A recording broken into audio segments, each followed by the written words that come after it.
Hi everyone, this is a Barclay Damon live broadcast where we discuss all things L&E, labor, and employment. I'm Ari, let's dig in. Hi everyone, welcome to Key Things to Know about the Key to NYC and Workplace Vaccination Requirements. This is our next episode in our series of episodes where we tell you everything you need to know about navigating workplace issues resulting from the COVID-19 pandemic.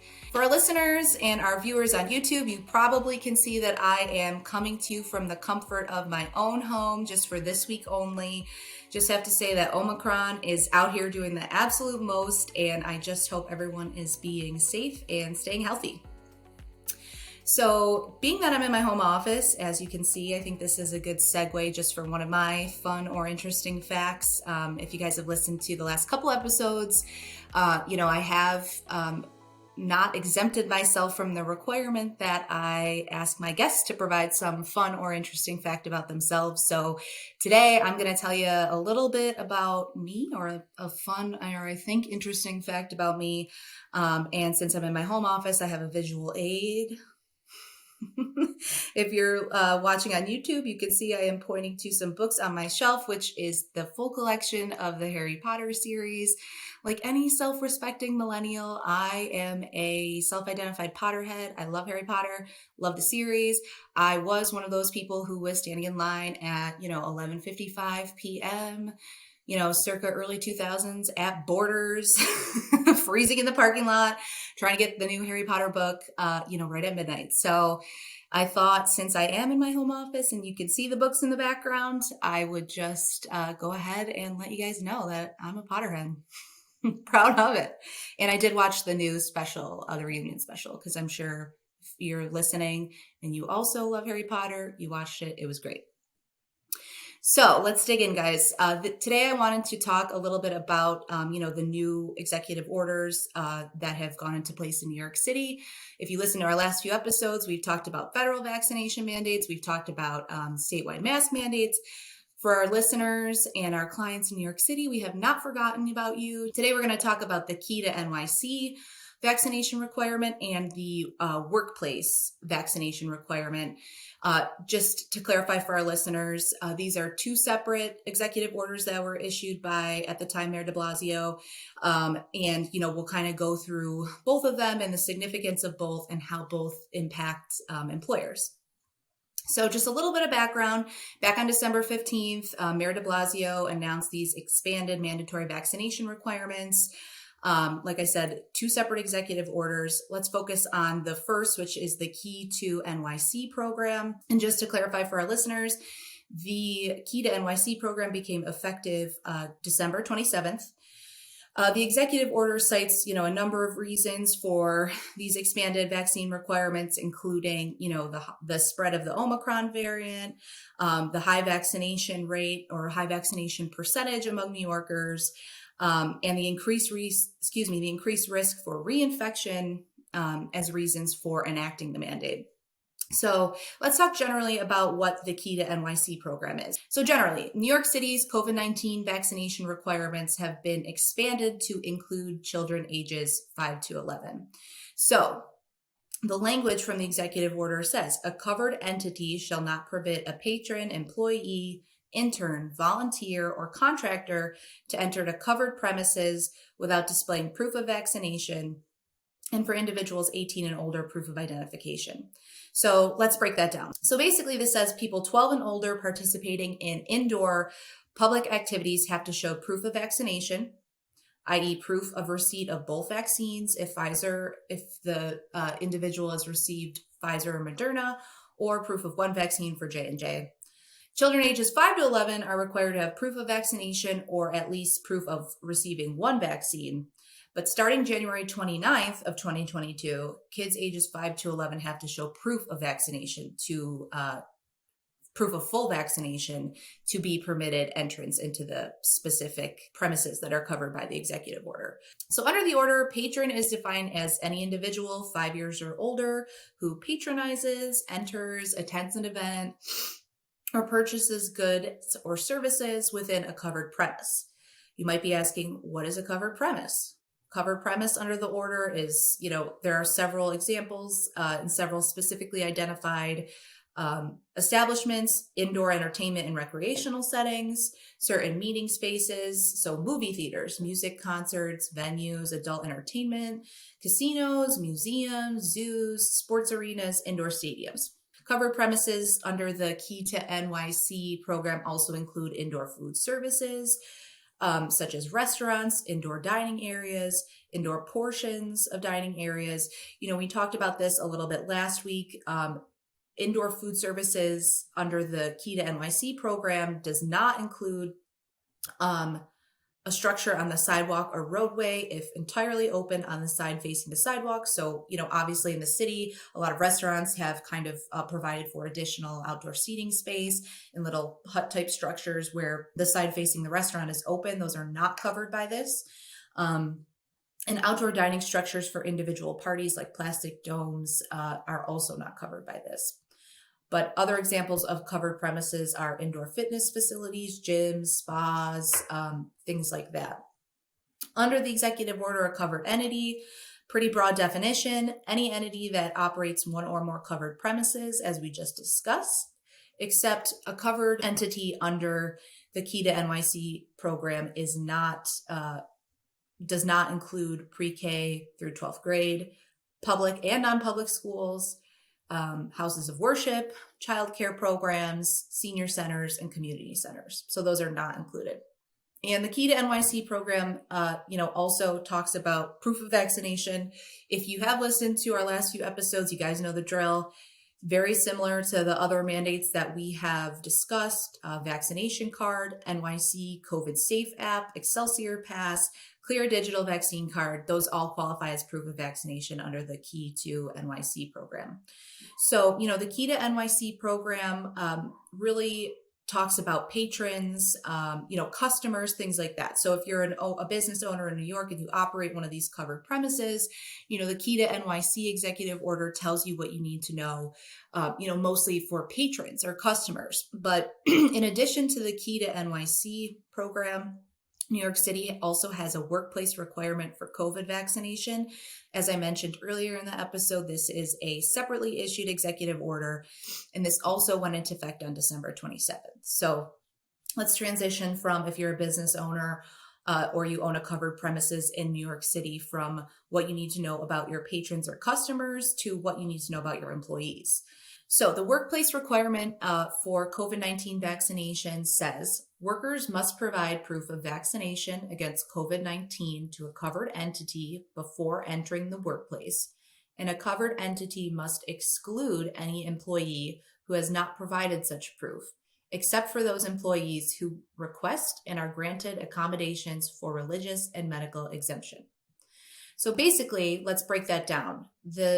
The workplace requirement for COVID-19 vaccination is essentially saying that employers must verify employees' proof of vaccination and that employees must be vaccinated or they can be excluded from the workplace absent being granted a request for a reasonable accommodation. And if you listened last week, we really dove into that as it relates to what the EEOC has said about requests for accommodation.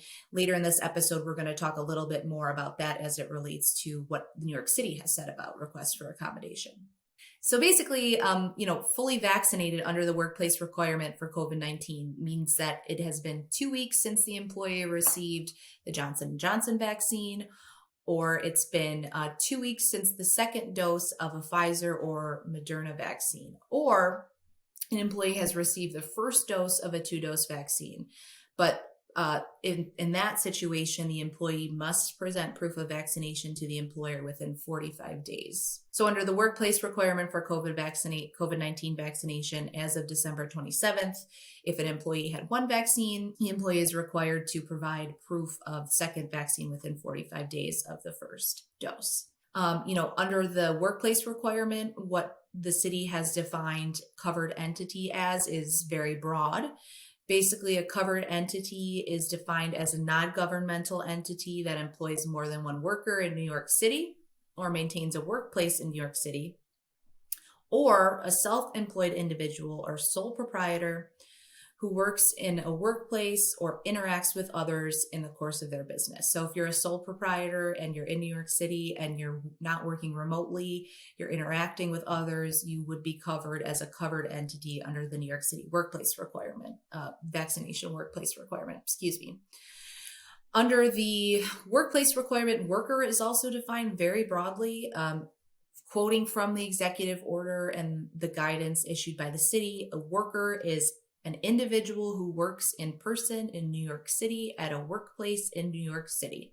So this is, like I said, a broad definition. This includes full-time, part-time, staff members, employees, interns, volunteers, or contractors. So it is a broad definition of who qualifies as an employee under the New York City COVID-19 workplace requirement. One interesting thing, though, is that the workplace requirement, or the city has said that an employee a worker under the executive order does not include an individual who enters the workplace for a quick and limited purpose. Quick and limited purpose is the quote taken directly from the executive order. And if you're listening, you might be wondering, or at least I know when I first read it, I was wondering, well, what does that mean? Quick and limited purpose.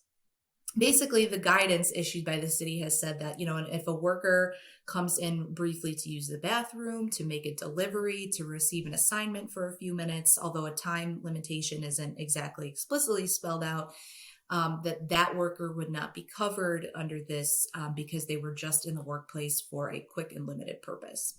One other thing I wanted to point out for our listeners is that a worker under this requirement does not include non-city residents who are performing artists, college or professional athletes, or those individuals who are accompanying performing artists who don't live in the city, or professional or college athletes who don't live in the city. So that's an interesting carve out. So workplace, also defined very broadly, it's any location where work is performed in the presence of another worker or a member of the public.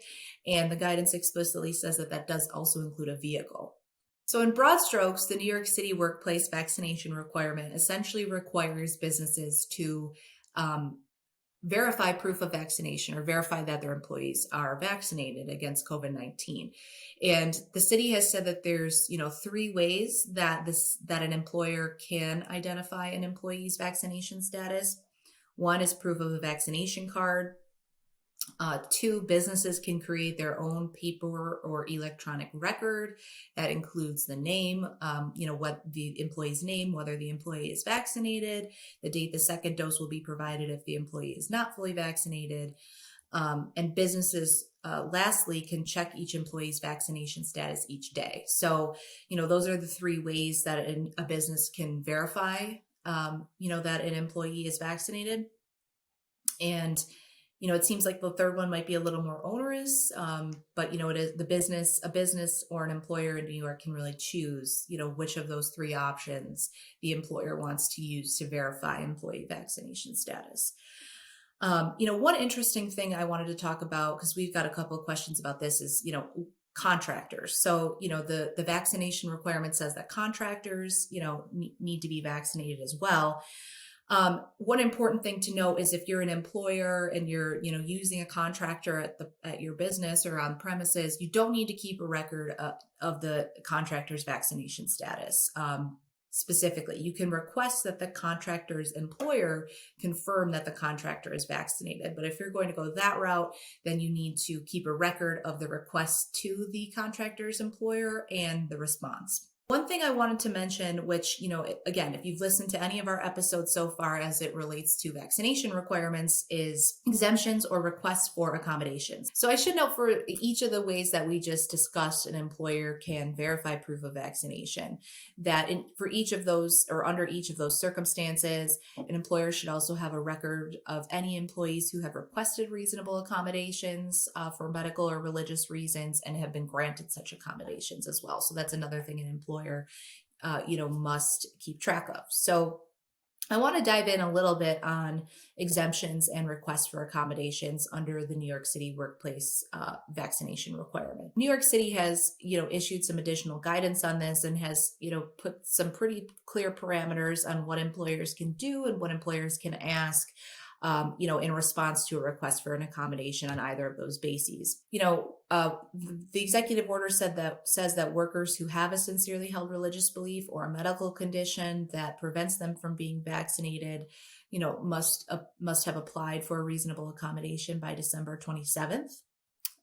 New York City has said that employers may permit workers to remain in the workplace while considering the accommodation request.